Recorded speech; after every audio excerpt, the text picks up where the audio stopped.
Hello, everyone. Welcome to Build Beyond, a series by checkout.com. Today, we're going to be talking about the future of online retail and how we're going to adapt to the new normal.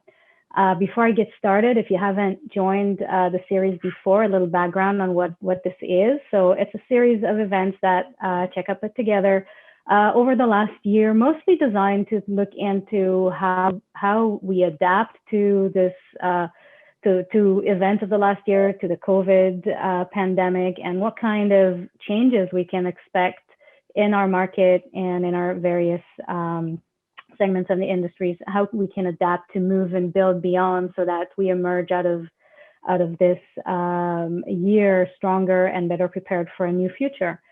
Today's session is going to be about the future of retail and how retailers can expect to come out of pandemic, what kind of changes they could expect in customer behaviors, and how they can best position themselves for success.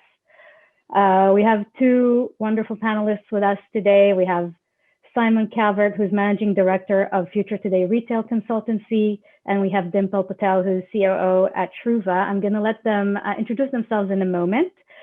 Just before we do that, a few housekeeping notes. We're going to be having a discussion, and if at any point throughout the discussion, anyone has a question, please feel free to post it in the chat box. We will see them come up, and we'll address them either as we go or at the end with the Q&A time that we will be having.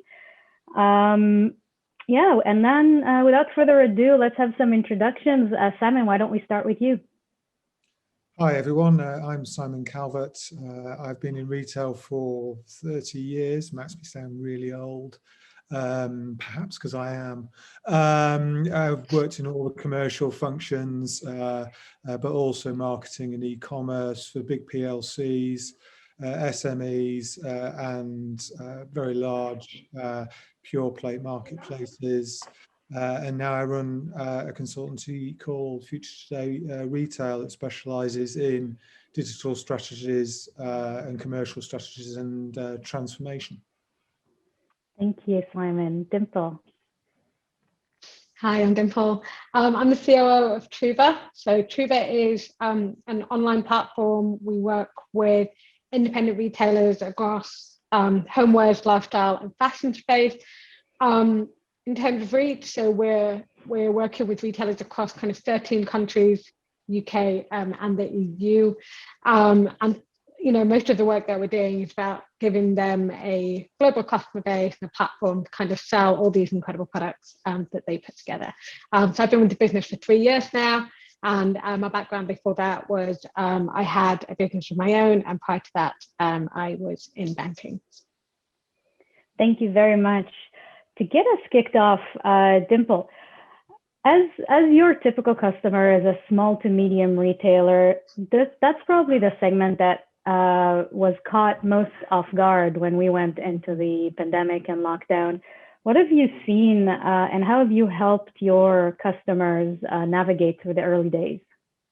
Yeah, sure. So I think they have definitely been heavily impacted, but I think one of the benefits of being a small and medium-sized business is that you're also incredibly agile and you're able to respond to changing circumstances very, very quickly. So, a year ago when the pandemic hit, there was almost this sense of paralysis at the beginning. Nobody really knew what was happening, both on a personal level, but also in terms of livelihood and professional as well. Part of what we needed to do was make sure that we were continuing to work with our boutiques, help them through these challenging situations, continue to support them, and help them kind of navigate continuing to trade in and amongst kind of the personal changes to their circumstances as well. But the benefit of that is, whilst they may have had kind of, over 900 different setups operationally for themselves, the actual action of changing your processes was incredibly quick. And so as long as we were kind of engaging with them and we were working very closely, we were able to make that transition fairly quickly. Can you maybe give an example of a specific challenge around making that transition that you help your merchants with? Yeah, sure. So obviously the lockdown came across Europe very, very quickly. And there was that sense of, people at one point thinking, well, surely they're not going to close all the shops. And then it became a reality. And, with that, there's the questions of what does a lockdown entail? Can I even access my stock? If my store is closed, can I continue to sell? How do I fulfill these orders? Because obviously, we're not fulfilling from warehouses. So if people are not able to open their shops, what does that mean for kind of their online orders as well?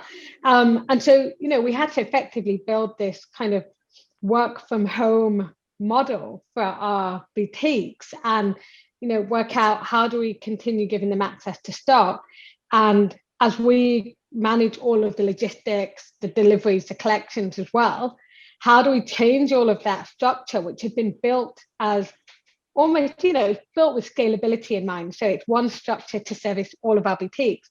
How do we suddenly change this so that their collections are from, their homes, from their shops, but maybe only once or twice a week?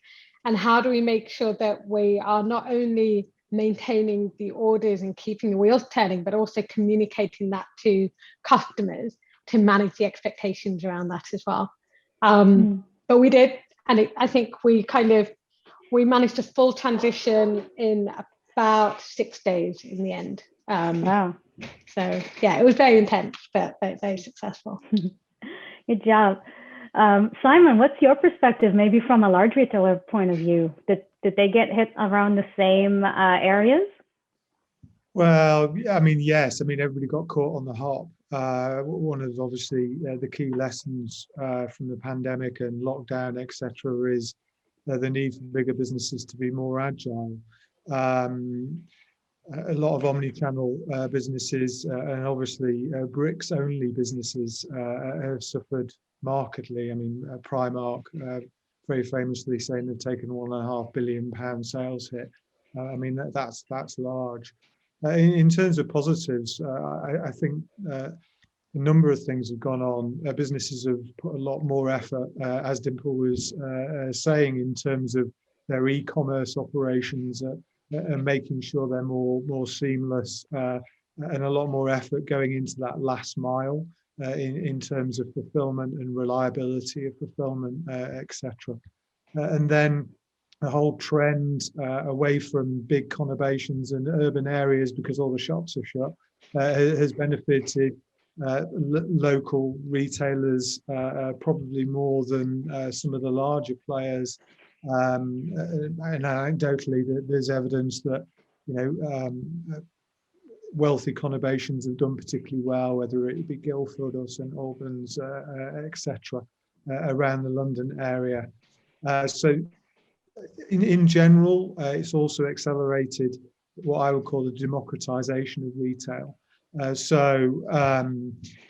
With the ability of new platforms giving retailers the opportunity to launch their own sites, and we've seen a number of new entrants with websites, as well as entrants improving their websites and really making probably a better job of it than some of the bigger players. And that really I see probably continuing. And then you've got a lot of the brands that have decided to go direct to consumer with their own websites and missing retailers out completely.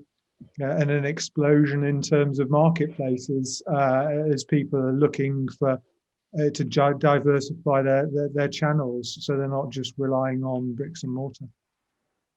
Thank you. One very interesting thing that I'm noticing, I'm sitting here in North America, I'm not in Europe. On our side of the pond, big retailers like Walmart are shutting down some of their physical locations, not because they're not making money or not getting the foot traffic, because I think, and I'd be interested in your view on this, that they're balancing between the opportunities of having physical locations and growing their online channels. Yeah, and it's the same in Europe, specifically in the UK, very much the same. I mean, one of the big imponderables as we open up is what demand is going to look like. And that's going to be difficult to tell initially, because I'm sure there will be some kind of pent-up demand, especially in product categories that have been harder hit during the pandemic, so fashion or travel or hospitality. So it's going to take a while until retailers can really understand where demand is between physical and online retail. But they're going to be looking at what that right mix is. And of course, they have a symbiotic relationship. Part of a story is really as a advertisement for the brand and to build the community. And I think the physical store will evolve like that. But in general, I think we're looking at a world with fewer, better stores. And those stores will be a lot more than just transactional centers. They will be brand enhancing, customer service, marketing plays, with quite a lot of technology to make sure it's a seamless experience between the physical and the virtual world. And there will also be micro fulfillment centers as well. Yeah, that's very interesting. So I think one of the probably biggest questions on everyone's mind is, what does consumer behavior look like, this summer and post this summer, and as lockdowns get lifted? There's no doubt that consumers all over the world are already very comfortable with shift to digital channels. But the question in my mind is, how accelerated are we now, because of all of us basically being forced into digital channels over the last year? How much of this maybe changes the outlook for retailers? And Dimple, is this something that you are thinking of at Trouva and messaging to your customers about? Yes, definitely. I think when you talk about retail, you're covering a huge spectrum in terms of activity, products, categories. And what you also see across that spectrum is a real range of intent. So what level of purchasing intent do you have? What kind of products are you buying for? So there has been a huge shift, particularly grocery shopping online over the last 12 months. Now, do I particularly enjoy grocery shopping? Not really. Would I choose going to the supermarket to browse? Probably not. So I think there are shifts in behavior there that, the convenience is going to be the determining factor as to whether that then stays online or moves back offline. But there are other pieces, particularly that Simon touched on just there, around kind of brand enhancers and that combination of an offline and an online experience, which I think are going to be very, very important going forward. And I think that multi-channel experience is going to be a really important part of building brand loyalty as well, and kind of differentiating yourself, because the online market is becoming quite a crowded space. And I think, it does seem easier, particularly when the pandemic has forced everyone to shift online, to kind of come to the conclusion that, this is cheaper, it's easy, it kind of ticks the boxes, we're going to maintain the same level of trade, but without having kind of all the fixed costs of an offline space. Actually, on the other side, people will miss some of that browsing behavior, the discovery piece, actually really getting to know a brand. And that's very, very difficult to convey online. So from our perspective, for our retailers, they're really great at offline experiences. And actually what we're looking at doing is, how do we complement that, and how do we take some of that online? And how do we help them evolve what they're offering in store to their customers as well? So really what I'm hearing is, maybe there are certain segments of retail that benefit from the shift to digital because the physical experience is not that differentiated yet.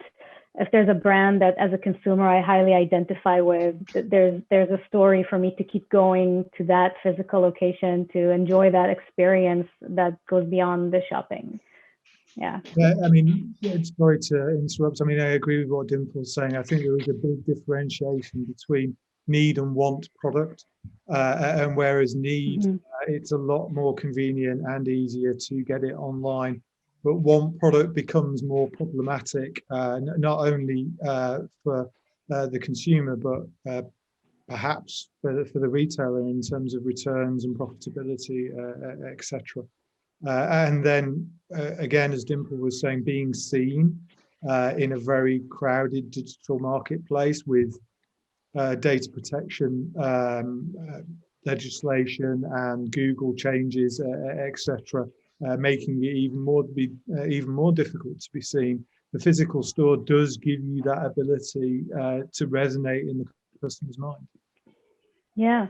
And so if you were advising a retail business right now on how to think about their strategy for the next year or two down the line, what do you think is the decision tree here? If they should put, more of their maybe resources onto expanding digital or expanding physical?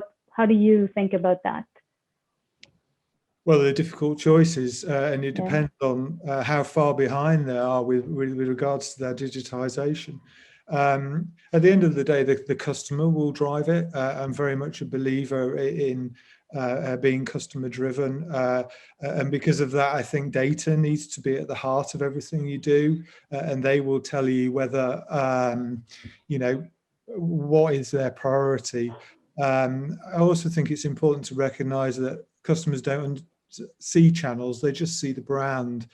So we try and compartmentalize things into various channels in order to understand them. But actually, I think the answer is more of a seamless approach and being consistent regardless of where those touch points are with the customer. So in terms of priorities, digital transformation, I think, is very important in improving their e-commerce operations, but also having fewer, better stores with more experience in there and really pushing the brand values and vision. Storytelling has become more and more important, as well as a company's values in terms of social, environmental responsibility. So there's an awful lot of priorities. I understand that, but the world isn't going to get any slower. And the more you put it off, the further behind you become. Yes, you're right. Switching context for a moment, since we are obsessed about payments at checkout and digital payments, Dimple, how does that play into Trouva's thinking about the end-to-end service that you provide your clients? Is payments and payments acceptance a key factor for you?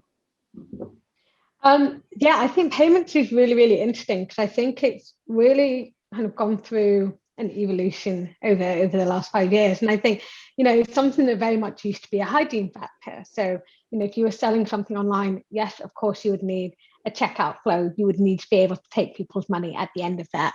I think we're now in a world, given the amount of kind of the development that we've seen in the payment space, that it is becoming a differentiating factor. So, customers are looking at it in terms of flexibility. They're looking at it in terms of convenience, transparency. It's become much more than just transactional. And particularly when you look at some of the offerings that you have now, so things like buy now, pay later, a lot of those things, really help people manage their finances, and that therefore impacts other parts of their life and dictate their ability to buy the products that they're browsing on your sites as well. So, in terms of the work that we've been doing, a lot of time has been spent in terms of really understanding payment preferences, the pros and cons of different payment methods, and just trying to really, prioritize within that space what we think would resonate with customers across different markets. Mm-hmm. And in terms of supporting your businesses, your business clients that have maybe cross-border transactions, selling between countries and currencies, are you hearing from them any specific problems that they're trying to solve, needs that they're looking for you to help facilitate? Yeah, I think, the last 12 months, cross-border has become even more complicated. I mean, COVID had kind of had made it difficult already, and then obviously we had Brexit come into the fold as well. But I think, from the perspective of our retailers, it's something that already felt very complicated, that became even more daunting. And so from their perspective, it's really, really great to be able to work with a partner who handles all of that, where they don't have to worry about kind of cross currencies and refunds and all the regulation around kind of payments and finances. But it's certainly one where they are, they are intimidated by some of the complexity, but they're also becoming more sophisticated over time, and they are kind of exploring the space a bit more, particularly as they start to open up their own e-com on a global scale as well. Yeah, thanks. And I do apologize for background noise. It's an impact of us being at home and our own environments as well. So think of it as added value here. Simon, just to follow up a little bit on the payments angle, payments are very much tied with technology, whether it's online payments, in-store payments, and I think we've observed as well at checkout that those channels are coming together. So when we say omni-channel shopping experience, it's not just the cross-pollination between the online store and the physical location. It now goes into every part of the customer journey, and payments is included. Is this something that you are having conversations on with your clients, and what's your view on that? Yeah, I mean, I completely agree with your statement that making sure that he's got the same payment options in store and online, I think is very important, and we seem to be a little bit away from that in certain respects. Partly for issues like connectivity and things like that, but payments is obviously seen by retailers as a bit of the dark arts in general. I'm not sure they completely understand, so they don't really understand about the benefits of frictionless payments, and it's becoming easier and easier and easier as a consumer to pay for things now with a variety of things pre-populated, and really it's the fewest clicks possible to buy, and that kind of principle needs to be applied to the physical retail world as well. I mean, you've obviously got Amazon over the past few years doing numerous trials with regards to checkoutless stores, etc. So I think that's probably the future. Payment cards and all of the rest of it may disappear, and you're just going to have your phone or whatever it is. So there's definitely some way to go. And the important thing of there is you start connecting the customer between the physical and the virtual world, which has an enormous benefit for retailers from a data perspective. Yeah. I'd just like to remind the audience that if you have any questions at any point, you can pop them in the chat box, and we'll be happy to address them as they come up. I think something that I experienced last week, which was very interesting, I saw a presentation with a big commerce platform, and they were launching the ability for retailers who were their customers to deploy their products into different channels. So I could have my own online store where I sell my products under my brand, but by using their platform, I could also put my inventory into Amazon or into Walmart Marketplace. Is this a strategy that you think merchants need to start thinking about in terms of channels, Simon? Yeah, I mean, in terms of channel diversification, most definitely. But I think the pandemic has taught us that relying too heavily on one channel isn't necessarily the right thing. The use of marketplaces to sell and expand your customer base, I think is very important. Obviously, Dimple's got the COO of a very good site that does exactly that. And although you can see it as, well, they're taking whatever percentage of my margin, etc., you're reaching the whole world rather than just the people in your locality. So it has an enormous potential to increase the volume of sales. And at the end of the day, it's not about a percentage, it's about the overall cash margins. If you can sell more volume everybody's a winner. So yes, I would. I wouldn't necessarily recommend just relying on marketplaces as one channel, but it definitely should be part of the portfolio. And there are, issues around who owns the data and whose data it is. And I would normally encourage retailers to own the customer as much as they can, and that direct relationship with the customer. But the benefits of marketplaces and drop ship in general with other partners is huge. Dimple, is that the kind of conversation that you find yourself with your clients in? Is that the value proposition? Yeah, no, definitely. I think there's also kind of, from our perspective, we spent a lot of time working on kind of our platform, our operations, logistics, payment. But what's really great about that is that our sellers and our retailers can focus on what they do best, which is running their businesses, selecting really great products, putting together kind of collections of new brands that they think are really, really interesting. And we've taken away that whole piece of the mechanics of then the fulfillment and making things happen. And what you do in that situation is you're able to scale that process of, whether that is growing your brand, whether it's growing your business, your boutiques, or your products. You're able to do that much, much more quickly than if you were trying to solve for each of those pieces individually. And you're able to also reach a much broader audience than you would if you were trying to do it yourself. So yeah, very, very much so.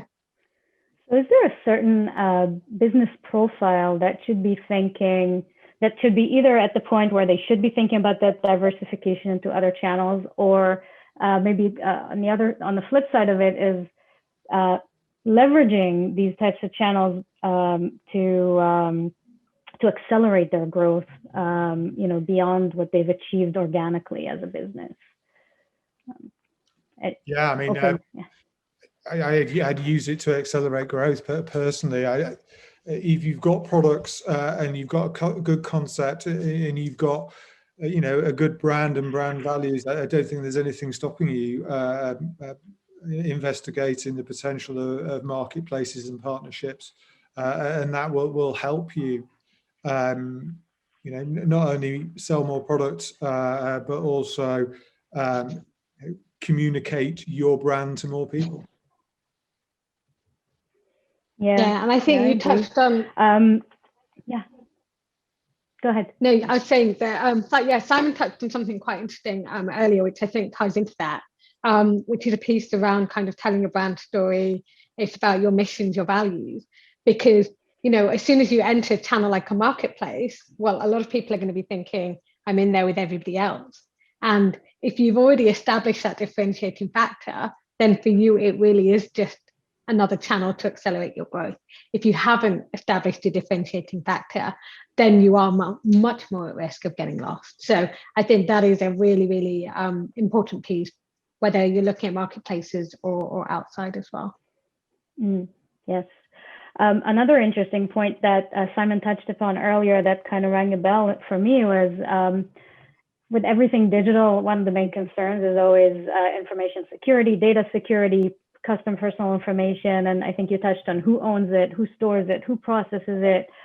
How do you find that retailers have an awareness of the types of maybe interactions that they have with customer data and how to properly deal with it? And I'll start with you, Dimple, because you're entirely in the digital channel.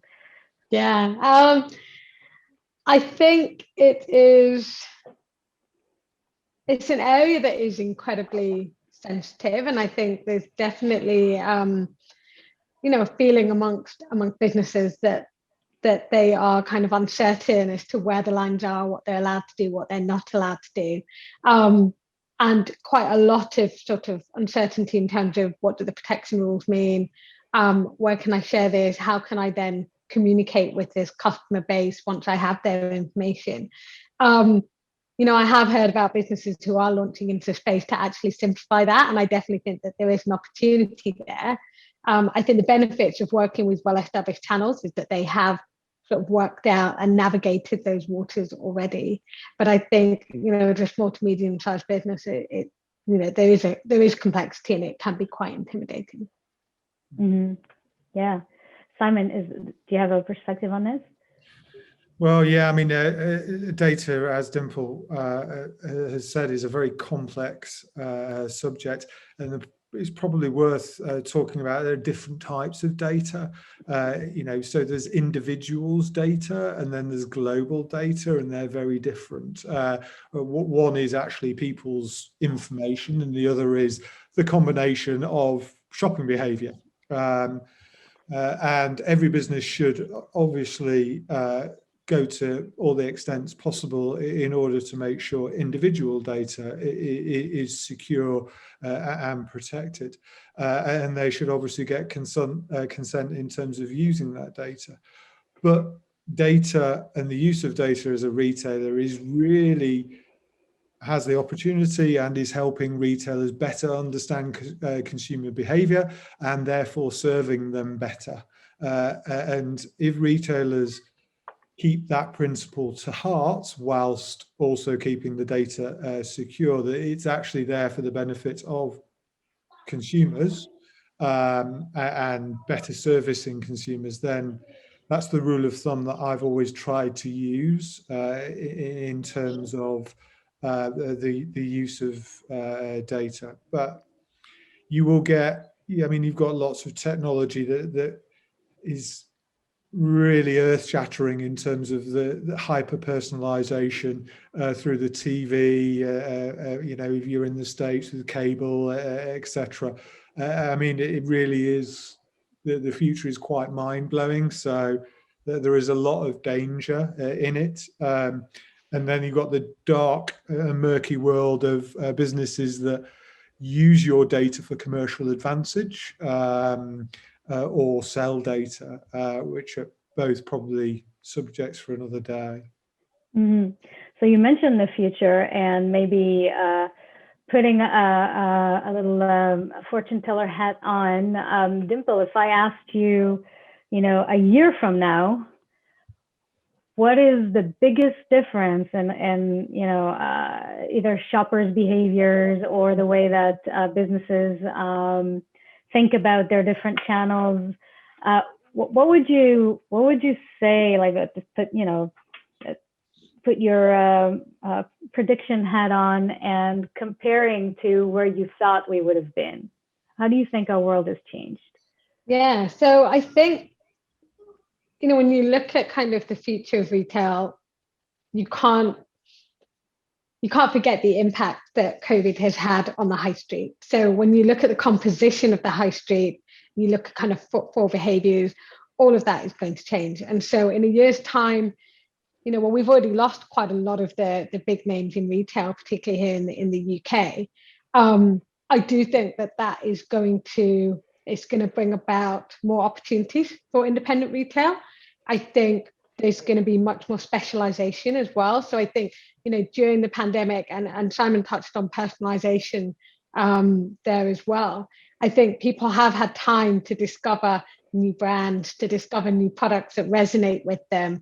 And I think that piece around kind of, your loyalty being attached to a brand and, consumers voting with their wallet. I actually think when you look at retail, you're going to see much more specialization and businesses that have really built themselves up a name in quite a niche market.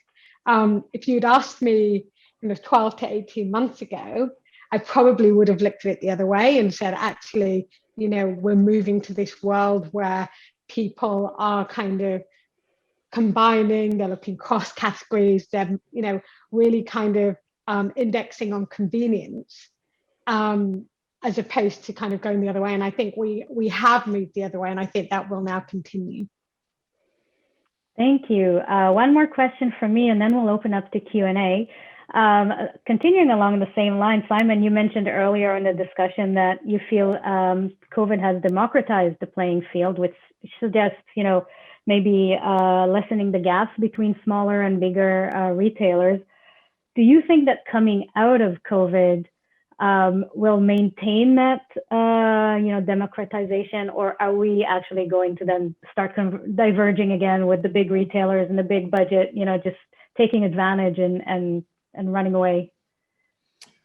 I do have a tendency to agree with what Dimple's saying. I do think the whole zeitgeist behind micro tribes, as I would call them, is a very strong one. People, defining themselves by the brands that they adhere to and believe in, and adhere to their values. And I think that social conscience will really define things going forward a lot more markedly. I think we will have a bit of a polarization, because I also think that there will be certain large conglomerates that just get bigger and bigger. And as we've seen in the retail industry in the UK, there's been an enormous amount of administrations, but also enormous amounts of pure play businesses buying other businesses and growing, whether it be the Hut Group or whether it be Boohoo or ASOS, etc.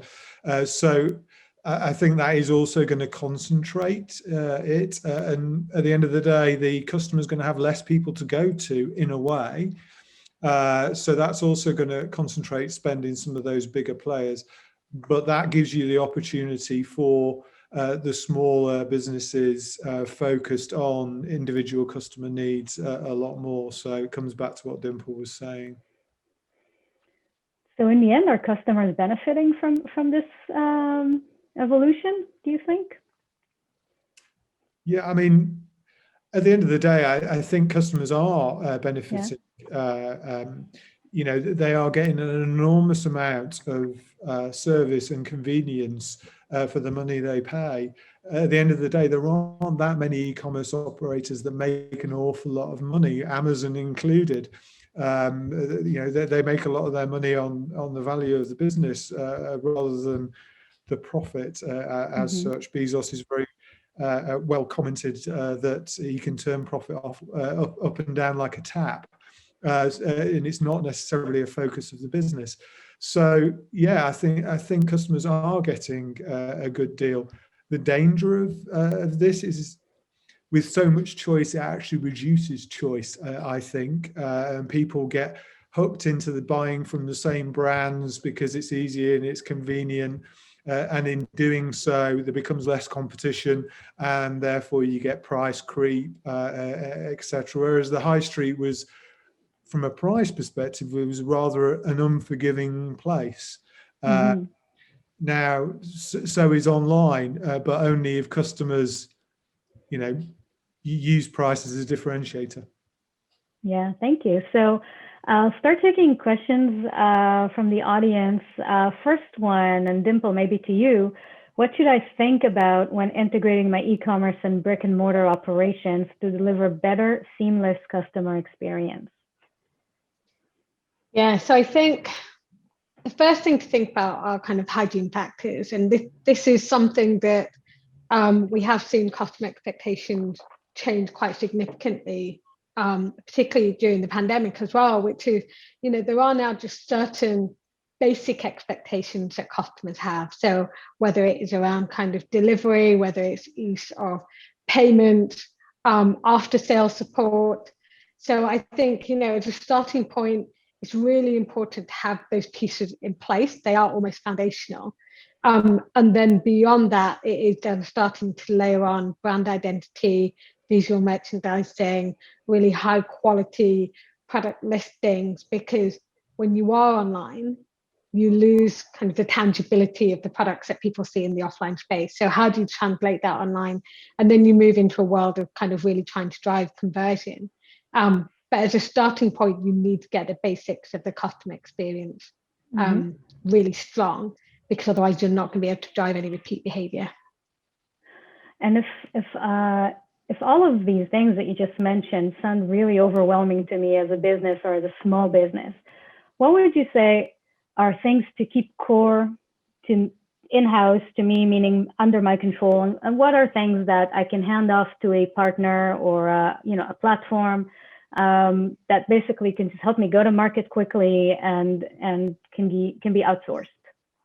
Yeah, so I think, I mean, we've touched on it a few times in the conversation. It's the differentiating factors. It's, what defines you as a brand, as a proposition for your customers. That is a piece that, nobody's going to be able to tell that story better than you can. There will be other players that have solved for logistics and payments and fulfillment possibly better than you're able to. So I would look at kind of, where do other players have a competitive, a natural advantage? How do you outsource some of that? But the piece that is really kind of core to your brand, keep that close to you. Thank you. And to follow on that thread, Simon, maybe to you, you mentioned brand discovery and storytelling. How can I try to improve this journey for my customer with an online offering? Well, there's a lot you can do. I mean, you can tell your story online through video or blogs, etc. And that method of communication, you use it across everything. So whether it be emails that you send to customers or social channels, I think social commerce will become more and more important going forward. And really, whether you use influencers to help you get the brand values across. So there are many ways you can tell that brand story. Obviously, you benefit of physical stores. You've got the old-fashioned things like windows and sales assistant, who are probably more likely to become brand ambassadors going forward rather than sales assistants. And you just got to make sure that everybody has the same tone of voice, and that tone of voice comes through not only when you're talking to customers physically, but also the way you talk to customers online and the creative that you show to them. So there are lots of different ways to communicate brand values, vision. Thank you. One final question, and then we'll wrap it up. As the two of you, face the next few months and talking to your customers, what is the number one thing, the top of mind for you, that you want to talk to retailers about? And start with you, Dimple. In terms of talking to customers, I think it is mission and values. This comes up quite a lot in conversations now around kind of social responsibility, sustainability. And I think, people are just very aware of who they're buying from, the provenance of the products. And I think it may take time now. I think the pandemic has definitely accelerated that. The pace may slow, but I definitely think that is growing very much going forward. So I think, really, really important to think about those things, to be talking to your customers about them. And I think it's also a really important part of, building your business going forward, because ultimately, with technology and development, particularly within kind of social media as well, customers' voices are amplified. And what that means is that they are holding businesses to account in a way that they weren't doing before. So I think, definitely a trend. We will hear more about it. So I think, if you do have a mission, you do have values and a purpose, definitely make sure you're talking about that to your customers. Thank you. How about you, Simon? Well, I agree with Dimple. However, I will put my digital transformation hat on and say, talk to customers about the opportunity that exists in embracing technology to help, produce a more customer-driven business and really improve the operational efficiency, of your retail operations. So there really is a lot of weird and wonderful technology out there that really can, change the old push methodology and make sure that it's driven from the customer. Thank you very much.